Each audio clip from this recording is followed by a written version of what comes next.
Sobre la bicameralidad, pero antes vemos cómo los congresistas celebraron, exultantes. Ganaron lo que se habían propuesto, sacar adelante la bicameralidad, traer 60 puestos de trabajo más al Congreso, que viene con asesores, que viene con por supuesto más personal. Pero era el momento de la votación, así fue como se definió hoy el regreso del Senado. Han votado a favor 87 señores congresistas, 3 en contra, 1 abstención. Más a favor, Alba Rojas, Julón Irigoyen, Lizarzabur, Limachi. En contra, Montalvo. Ha sido aprobado en segunda votación el proyecto de reforma constitucional que restablece la bicameralidad en el Congreso de la República del Perú. En consecuencia, señores congresistas, la reforma constitucional aprobada será remitida a la Presidencia de la República para su promulgación y publicación. 91 votos a favor, 31 en contra, 3 abstenciones. Se ha votado y se ha aprobado en segunda votación la bicameralidad y la reelección inmediata. Y esto no va a poder ser observada por el Ejecutivo. Es decir, mañana ya es una ley y en el 2026 tendremos 130 diputados y 60 senadores. Pero para que nos amplíe el panorama, que quizás para muchos es un poco difícil de entender, tenemos a Fernando Tuesta, quien es politólogo, y nos va a pintar la cancha que vamos a tener en los próximos años. Bienvenido a Latina Noticias. Buenas noches. Buenas noches, gracias por la invitación. Una primera pregunta, señor Tuesta, podría ser, ¿cómo va a ser esa transición? ¿Cómo es que se va a crear este Senado? Desde lo práctico, digamos, ¿hay un periodo, se definirá un tiempo? En la próxima elección ya va a estar, se tienen que definir espacios. Empecemos por lo simple, para todos los que recién se están enterando de que regrese el Senado. ¿Cómo no? Lo primero que hay que aclarar es lo siguiente.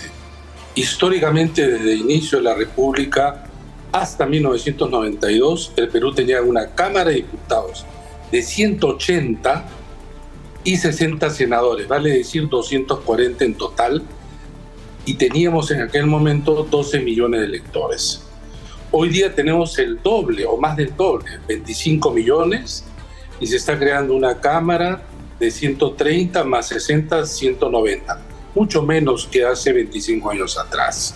En realidad, varios en esa época en adelante nos opusimos a la unicameralidad, que es lo que ha imperado a lo largo de este tiempo, y no solamente no funcionó mejor, sino gastó más de lo que se preveía. Estamos regresando ciertamente a la bicameralidad histórica con algunos cambios, y respondiendo a tu pregunta, la Cámara de Diputados se va a elegir igual que el actual Congreso. Vale decir, cada circunscripción sería una región y le corresponde tantos escaños de acuerdo al tamaño de la población. En el caso de la Cámara de Senadores, es de 60, como bien se ha dicho, y está distribuido, estará distribuido de la siguiente manera a partir de 2026. Dice la norma que le corresponde un senador por cada circunscripción, o sea, región. 25, y probablemente, esto lo tendrá que decir la ley, un escaño más para peruanos en el extranjero. Dice, el resto, vale decir 60 menos 26, es decir, 34, se van a elegir bajo una circunscripción única. ¿Qué quiere decir esto? Que los partidos tienen que presentar una lista de 34, una lista completa, y el limeño o el de Tumbes o el de Ayacucho votarán por esas listas que se presentan con voto preferencial. Pero lo que no han contemplado los congresistas, porque este diseño a mí personalmente no me gusta, es lo siguiente.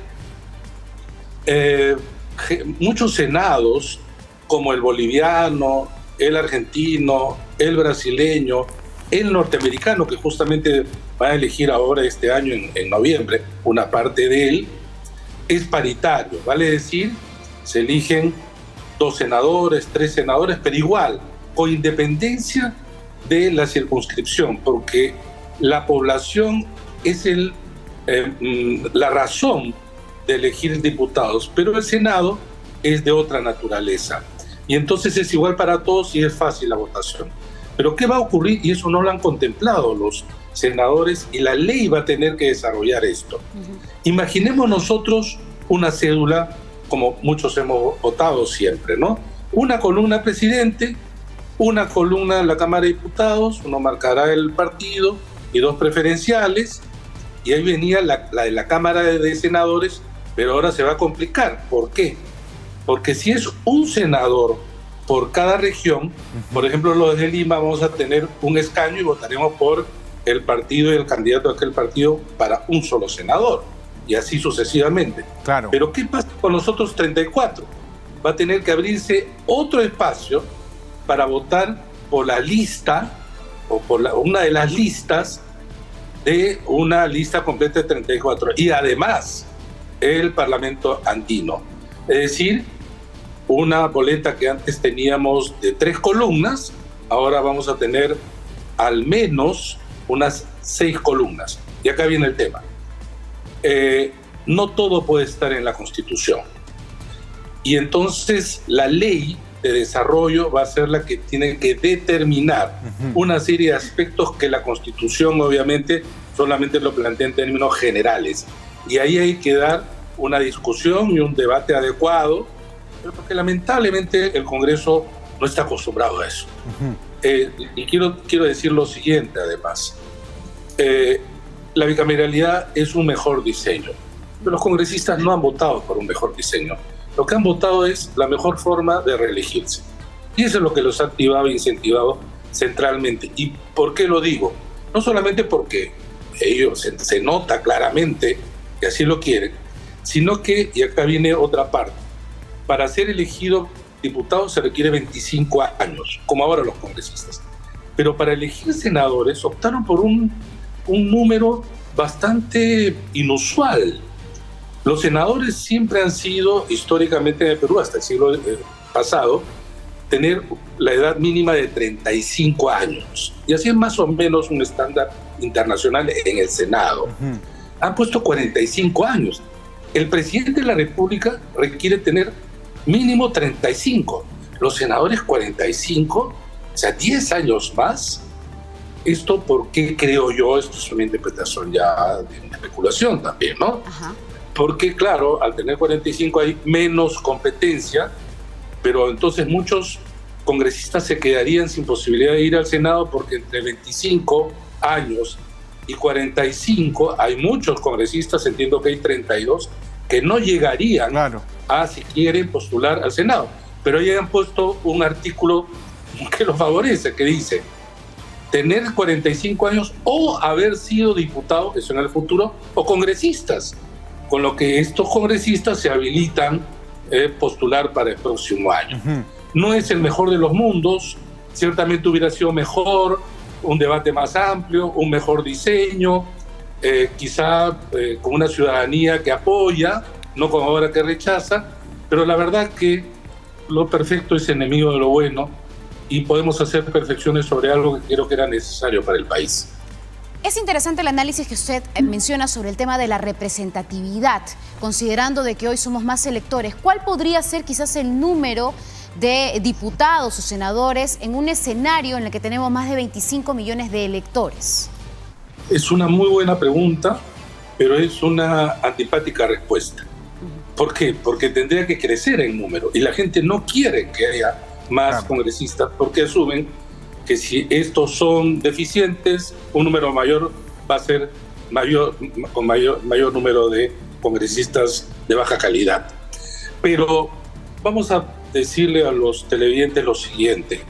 Los parlamentos tienen un número en función también del tamaño del país, vale decir, del tamaño en términos de población. Por eso se llama una democracia representativa.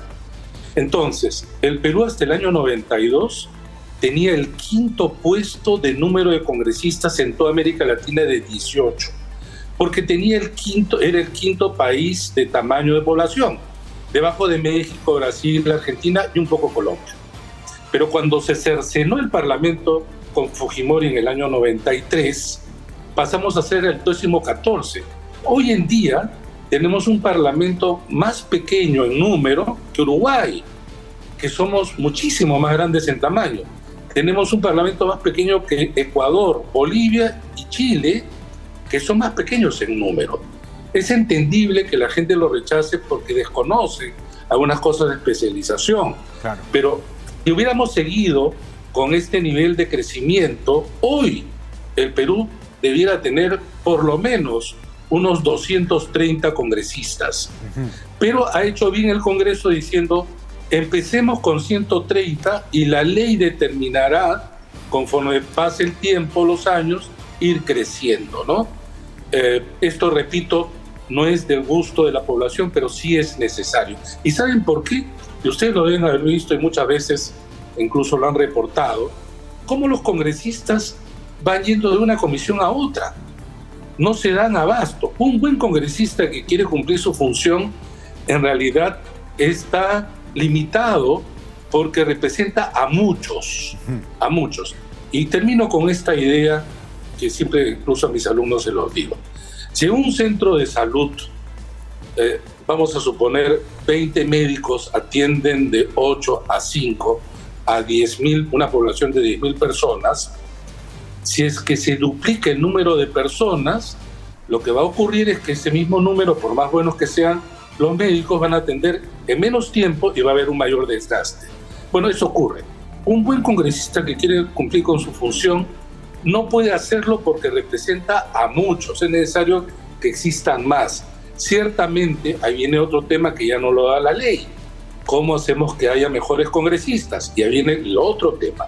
Se ha aprobado la bicameralidad, pero solamente eso. Y sin embargo se ha dejado de lado otras reformas que complementaban una idea integral y encima han dado pasos atrás, como por ejemplo eliminar en la práctica las PASO y otras más, ¿no? Solamente se han dedicado, por lo tanto, en ver aquello que les permite la reelección. Pero bueno. Hablemos de eso, justamente, de la reelección, ¿no? Hay una disposición complementaria en esta ley de bicameralidad que permite quitar ese artículo, el artículo precisamente que prohibía la reelección. ¿Cómo va a funcionar entonces esa reelección? Y también esta posibilidad de que los candidatos presidenciales tengan en simultáneo una postulación al Senado. Cuéntenos eso. Bueno, lo primero es que se habilita la reelección. Hay que recordar a los televidentes que el único Congreso que no tuvo la reelección como norma es este. Y este Congreso es hijo de la no reelección, es decir, la mayoría amateurs, la mayoría principiantes, la mayoría sin ninguna capacidad de haber hecho política que requiere años de experiencia. Bueno, muchos dirán, van a regresar los mismos de siempre, eso va a depender del elector. Es el elector que finalmente lo hace. Y en relación al segundo punto que señalabas, uno era la reelección, el otro... El otro era la postulación simultánea de quienes vayan a candidatear a la presidencia. Mire, esta es una medida que yo lo hubiera puesto obligatoria. ¿Y saben por qué? Hasta la Constitución del 79, el candidato presidencial podía postular a un puesto en el Parlamento, sean diputados y senadores. Es el caso de Alberto Fujimori. Él fue cabeza de lista del Senado, pero cuando salió elegido presidente, no ocupó su escaño en el Senado. Hubiera sido preferible, por ejemplo, que los candidatos presidenciales hoy, que postularon en el 2021, estén en el Congreso. Así yo prefiero ver a la señora Keiko Fujimori, López Aliaga, Hernando de Soto, etcétera, en el Congreso, para que además cohesionen sus bancadas, el nivel de debate sería claro y además asumiendo responsabilidades. Lo han vuelto simplemente facultativo. Como repito, eso sí estuvo dado en otras constituciones. Para que el público entienda cuáles podrían ser o cuáles serán las funciones diferenciadas de los senadores con los diputados, porque muchos dicen, bueno, solamente más sueldos y más oportunidades para robar, y justamente ello no es así. Para explicar justamente a la población y entienda quién va a hacer qué en este próximo Parlamento. En el caso del Congreso que terminó en 92 con el autogolpe, tanto por diputados o por senadores podía ingresar la formulación de las normas y la otra Cámara ratificaba. Ahora no. Ahora es lo que se llama un Congreso asimétrico. En diputados, que sería la Cámara Política, es donde se presenta y se aprueban las leyes. Una vez aprobado, pasa a Senado, que es la Cámara Revisora, que si vota a favor, se convierte en ley aprobada, y si no, regresa a diputado con las observaciones que hace el Senado. Y eso está bien, porque ahora, por ejemplo, se producen leyes mal hechas, y el Ejecutivo muchas veces las observa, y realmente hay leyes muy mal hechas. En senadores por lo menos habría la posibilidad de que se revise. Bueno, entonces, solamente diputados elabora y aprueba ley, y la otra se encarga de ratificarla. Ese es uno. Luego, las acusaciones constitucionales y políticas se inician en diputados. Ajá. Y quien resuelve es el Senado. Pero además el Senado tiene ahora la facultad de nombrar los altos cargos del Estado. Vale decir, por ejemplo, al defensor del pueblo, al contralor, a los miembros del Tribunal Constitucional, etc. Lo que antes estaba todo concentrado en una Cámara, ahora se dividen en dos cámaras. Interesante eso. Yo creo que es mejor. Y además, ¿saben por qué es mejor? Muchas veces usted también lo ha reportado.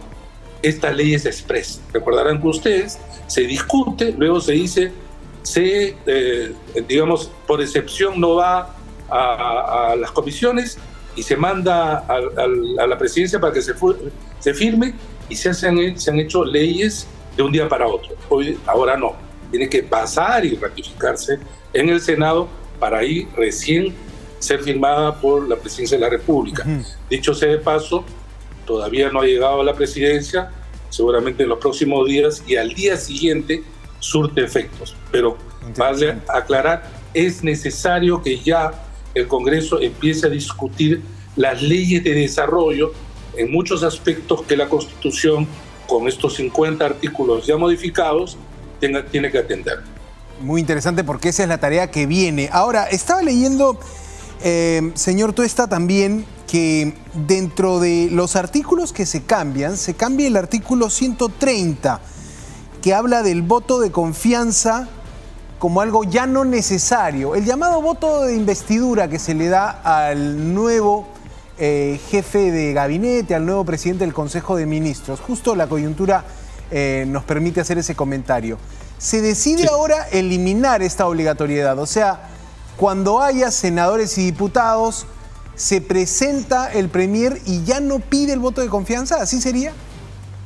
Es una pregunta muy oportuna, porque acá nuevamente el Congreso trata siempre de legislar a favor del Congreso en una situación que ya muchas veces se ha criticado, de no atender al equilibrio de poderes. Resulta ser que efectivamente se ha aprobado lo que tú señalas. Entonces, por ejemplo, entre los próximos 30 días, va a presentarse ante el Congreso, pero ya no va a solicitar el voto de confianza, que era el llamado voto de investidura. Simplemente hace una presentación y ahí se termina todo. Va a haber probablemente preguntas, algún debate, pero ya esto no ocurre. ¿Y por qué es importante esto? Y por eso digo mi observación en el sentido del desequilibrio de poderes. Porque hay que recordar que para disolver el Congreso, para que la presidenta o presidente disuelva el Congreso habría tenido antes que no dar 2 votos de confianza o haber censurado a 2 gabinetes, ¿no? Cualquiera de las 2 combinaciones. Entonces, como era un voto de confianza obligatorio, tenía que votar.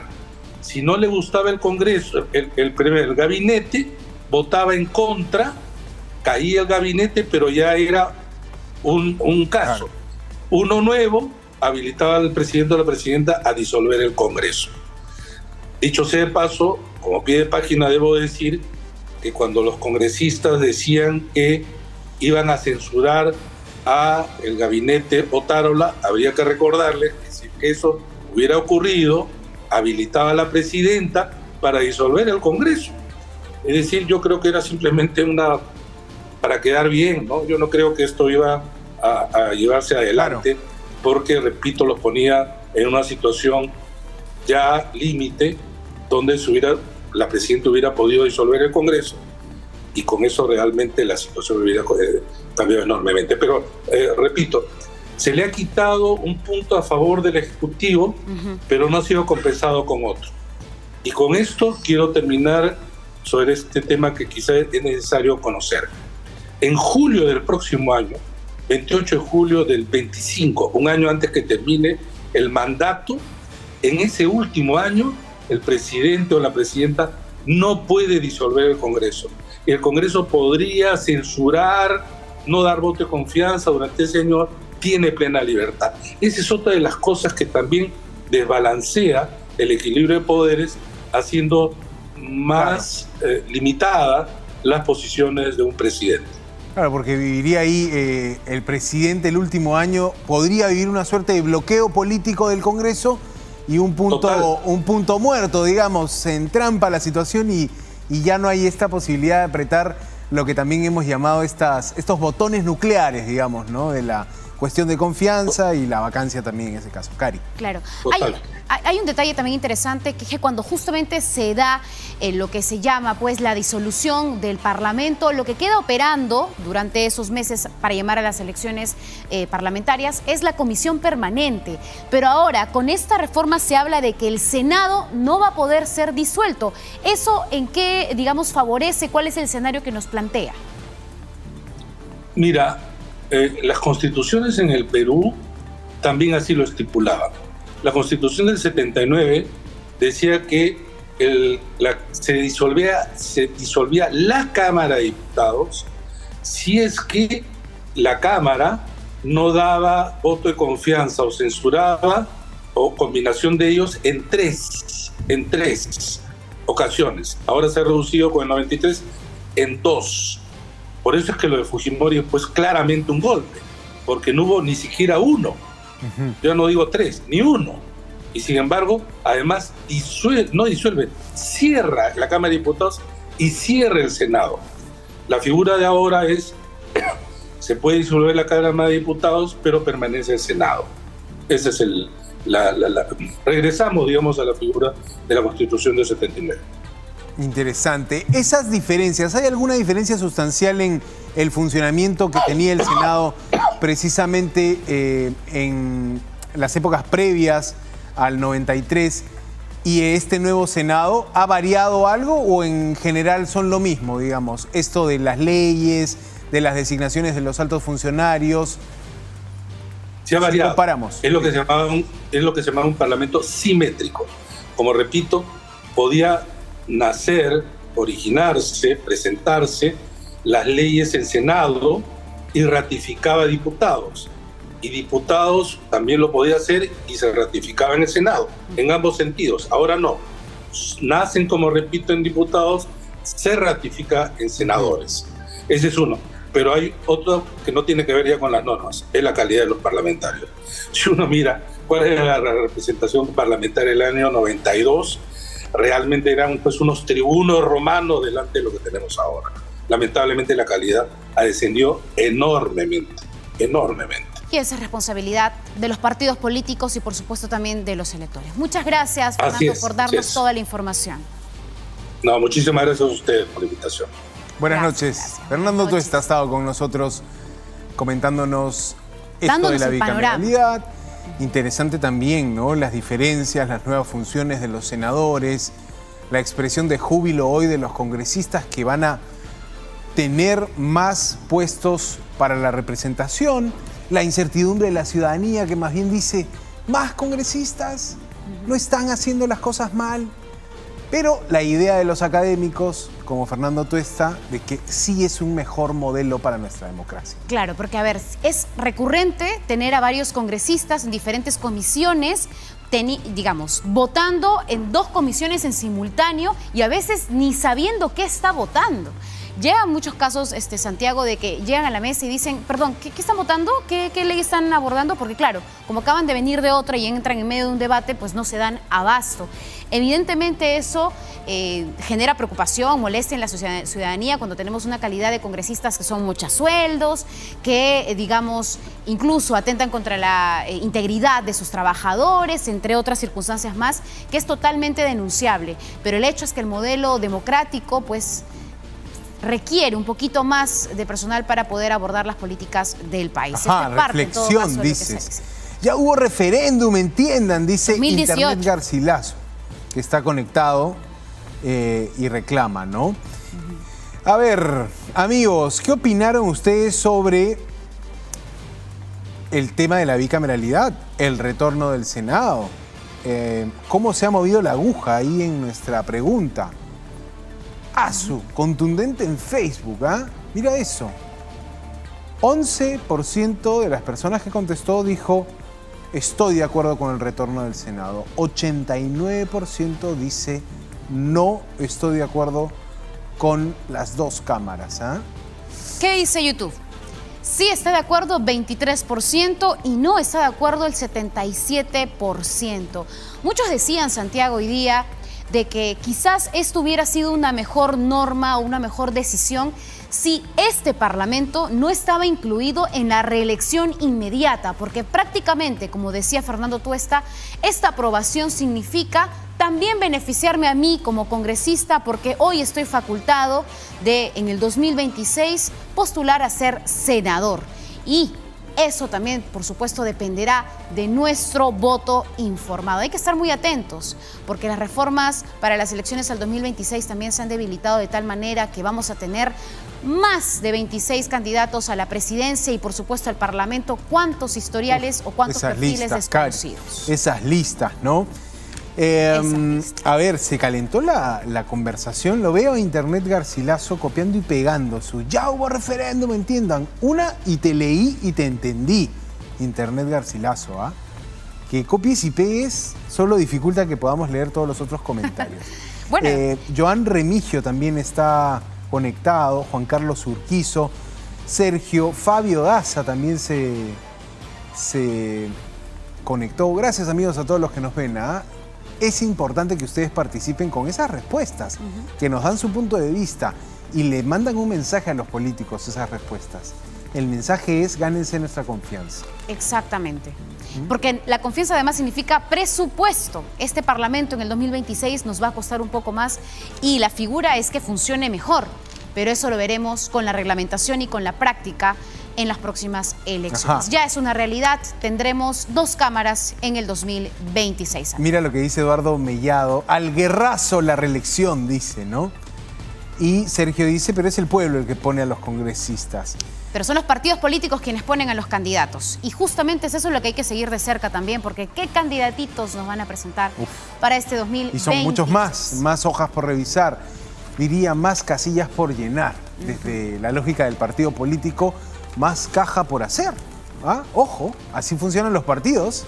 Amigos, se acabó el Buenas de miércoles, hoy, con el nuevo Premier y la bicameralidad. Los temas importantes creo que hemos cumplido para que se vayan con todo lo último, con toda la data. Exacto. Gracias a los que comentan hasta el final. Sigan ahí ustedes enganchados en la transmisión de Latina Noticias. Mañana, Junta Nacional de Justicia en el Congreso y también, por supuesto, lo veremos aquí en el Buenas Nuevas, Malas Nuevas. Ojo, Buenas puede noches. ser definitivo. Nos vemos, amigos. Chau, chau.